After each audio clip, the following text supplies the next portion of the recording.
Picture this. You're walking through the streets of ancient Rome in the year 67 AD, and you witness something that makes your blood run cold.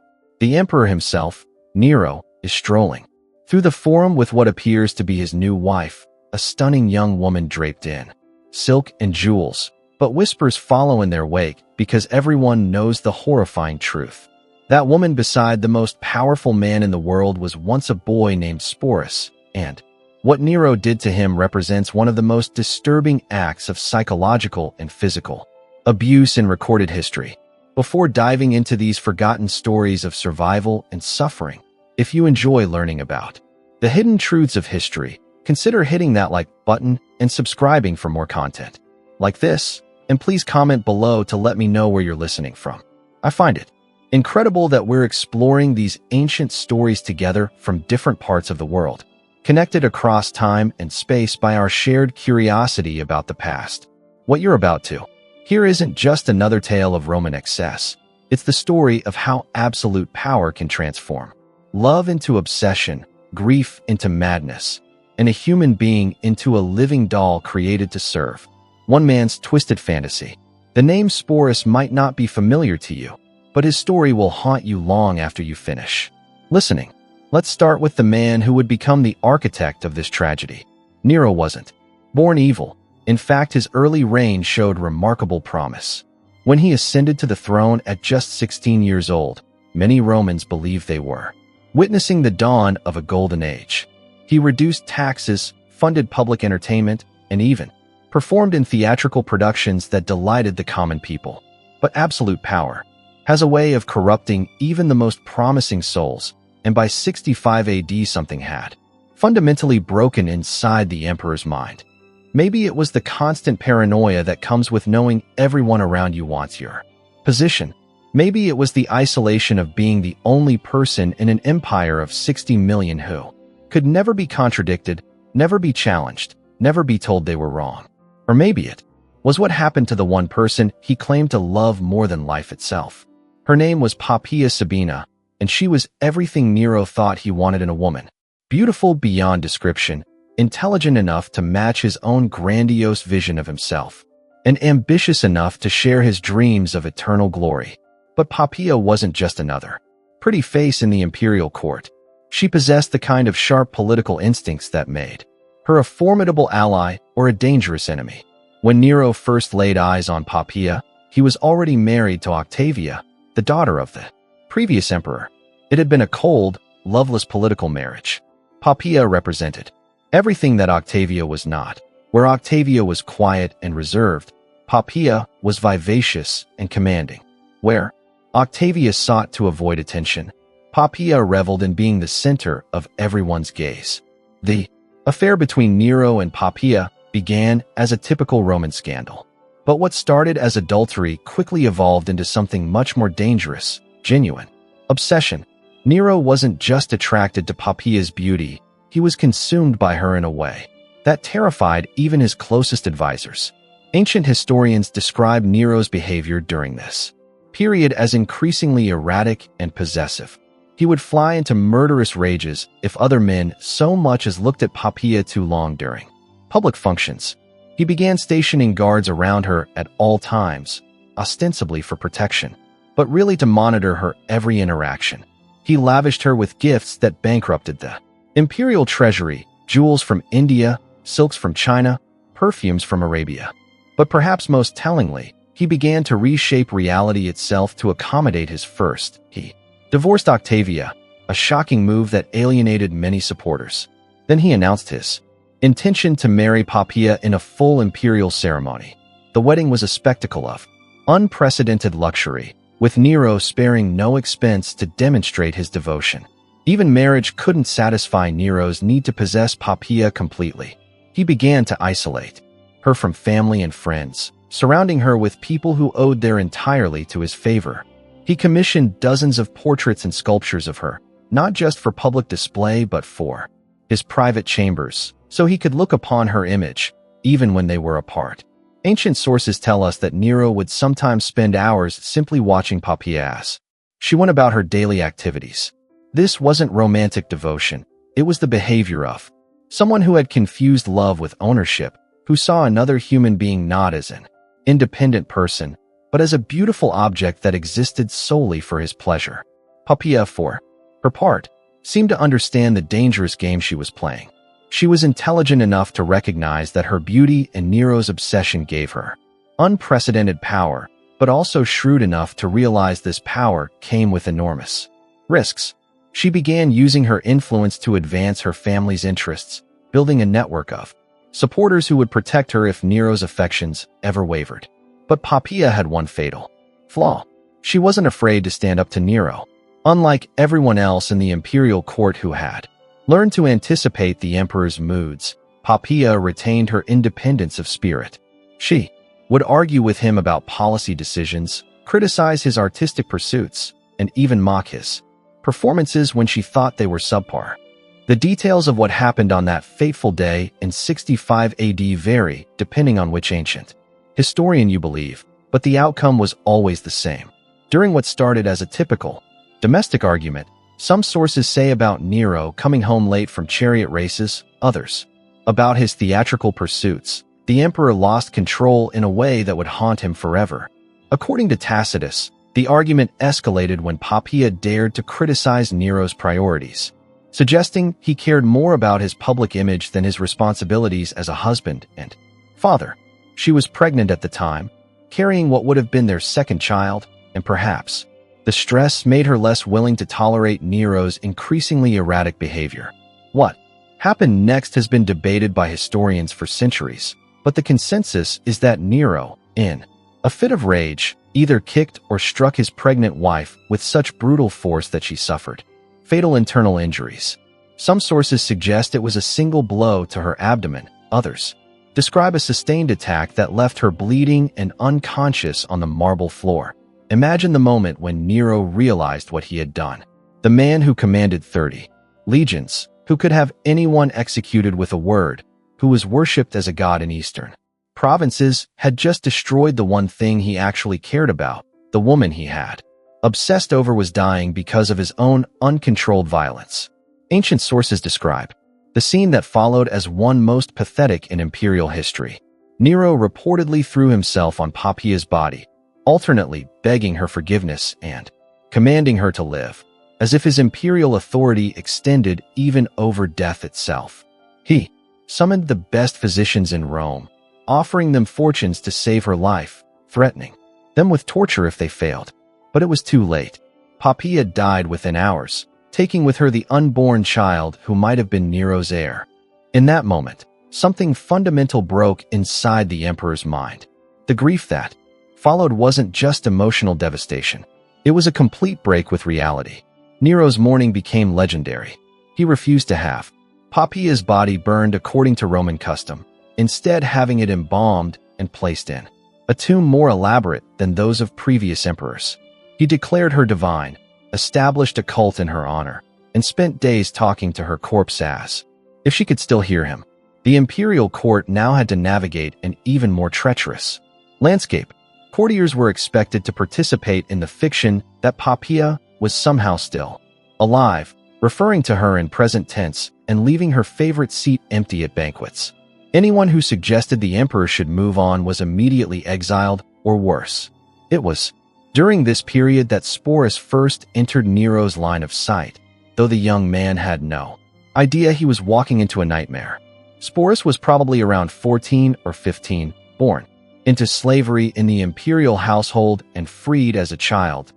He had been raised within the palace walls, receiving education that prepared him for administrative duties. This was actually a position of relative privilege. Freedmen in imperial service often enjoyed better conditions than freeborn citizens of lower classes. But this privilege came with complete dependence on imperial favor.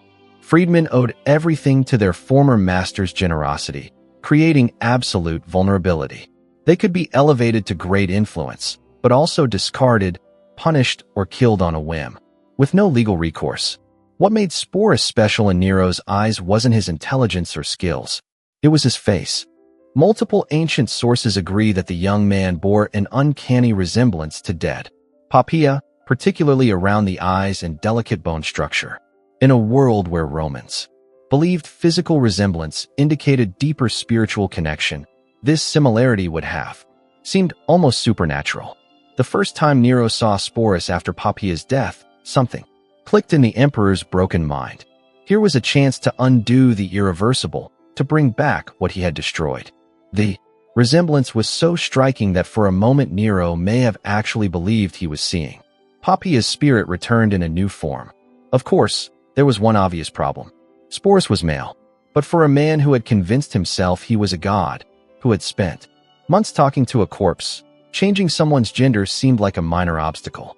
What happened next represents one of the most calculated acts of cruelty in human history. Nero didn't just decide to force Sporus to dress as a woman, he decided to make the transformation permanent. The emperor summoned the best physicians in Rome and ordered them to perform surgery on the young man, purely to make him appear more feminine. This wasn't just mutilation, it was systematic destruction of Sporus' identity as a human being. The procedure was dangerous, painful, and irreversible, often resulting in death from infection or blood loss. But even if Sporus survived, he would be forever changed physically, emotionally, and socially. He would never father children, never experience normal relationships, never even be considered fully male by Roman society. The surgery took place in the imperial palace, in quarters specifically prepared for the purpose.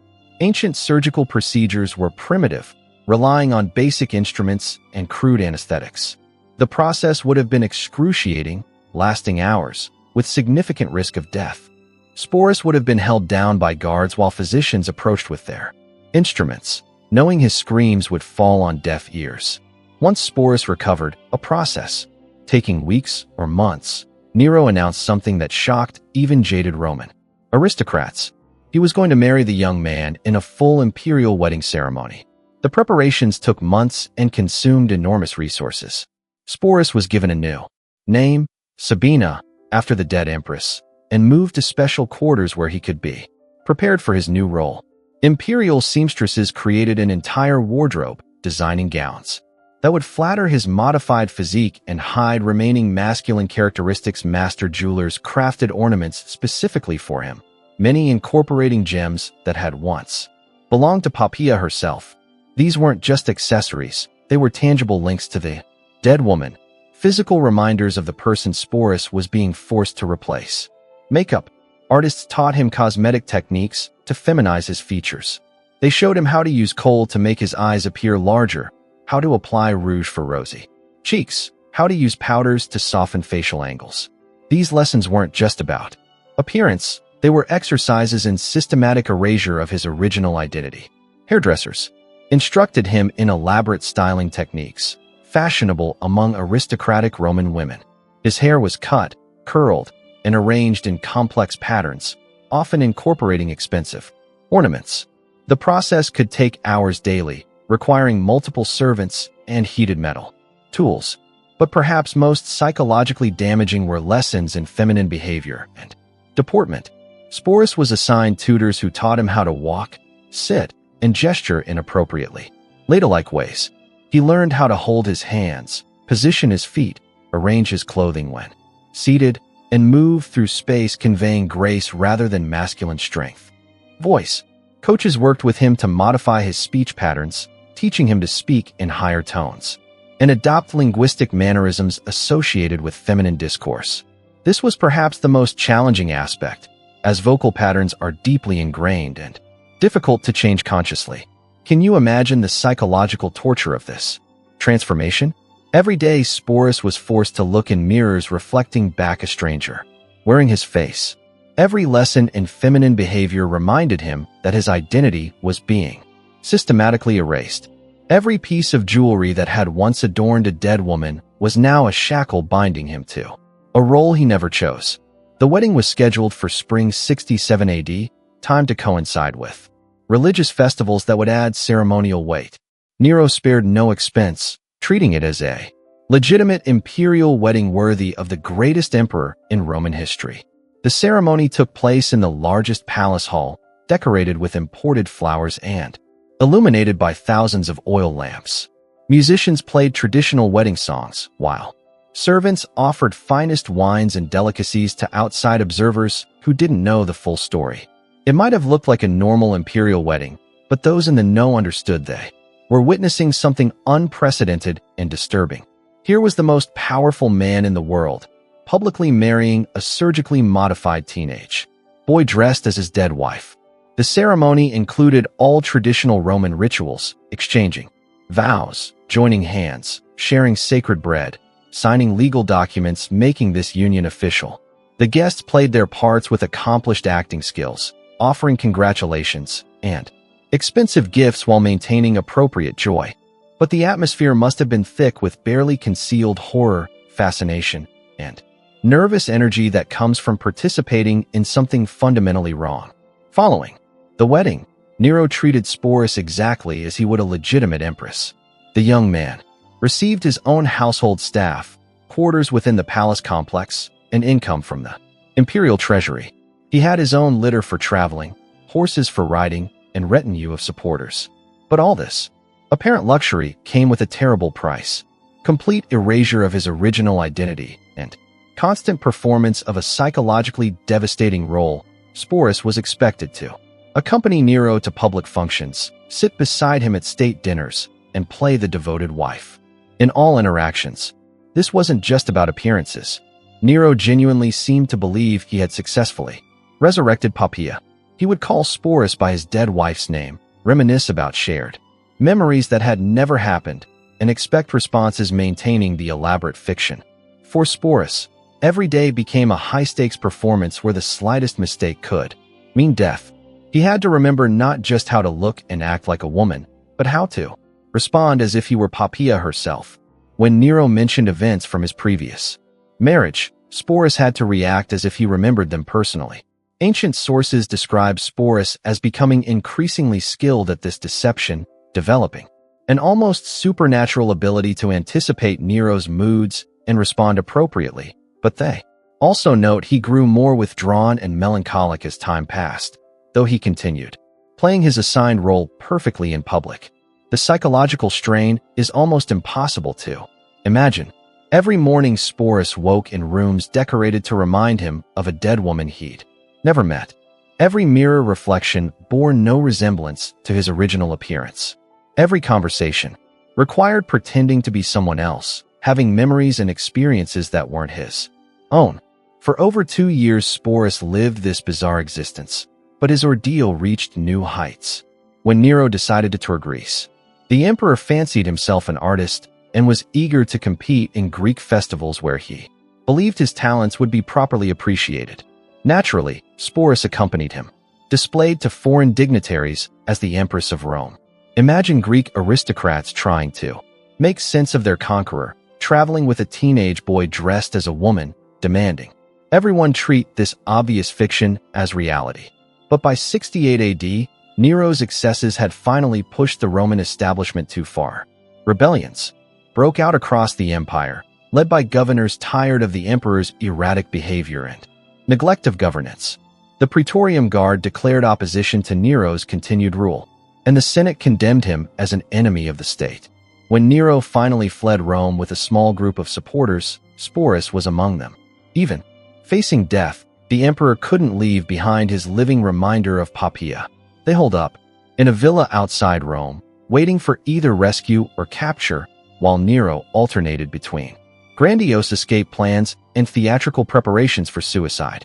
When word came that enemies were closing in, Nero finally chose death over capture. But his suicide left Sporus incredibly vulnerable.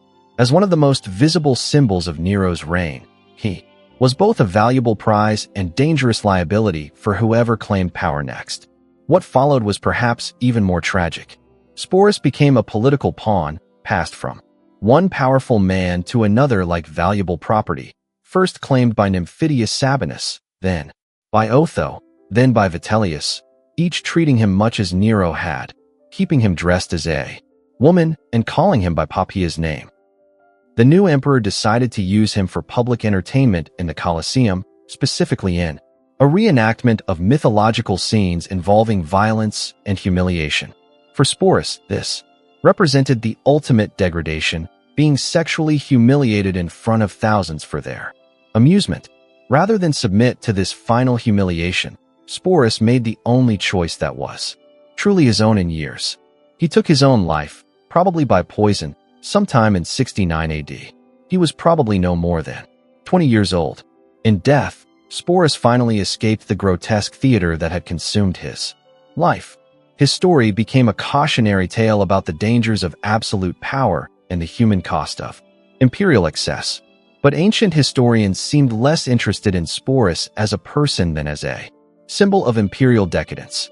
What makes his story so haunting isn't just the abuse he endured, but how he was systematically stripped of identity and agency.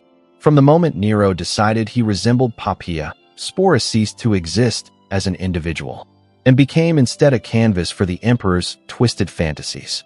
The fact that Sporus chose death over further humiliation suggests that somewhere beneath the layers of forced femininity and imperial conditioning, some spark of his original self survived. His suicide was both tragedy and final act of defiance, a refusal to be degraded further, even at the cost of his life. Perhaps most tragically, we know almost nothing about who Sporus was before his transformation. What were his hopes and dreams? What did he want to do with his life? All of that was erased when he became Nero's living doll, replaced by a performance so complete that his original identity disappeared entirely. The boy who was forced to become an empress, who endured years of psychological and physical abuse, who finally chose death over further degradation. His story deserves to be remembered not just as a curiosity from ancient Rome, but as a testament to both human cruelty and human resilience. In choosing his own death, Sporus reclaimed the one thing denied him throughout his adult life, the power to make his own choice about his fate. His story reminds us that behind every historical narrative of imperial grandeur, there are individual human stories of suffering and survival that deserve our attention and our compassion, even across the vast gulf of 2,000 years.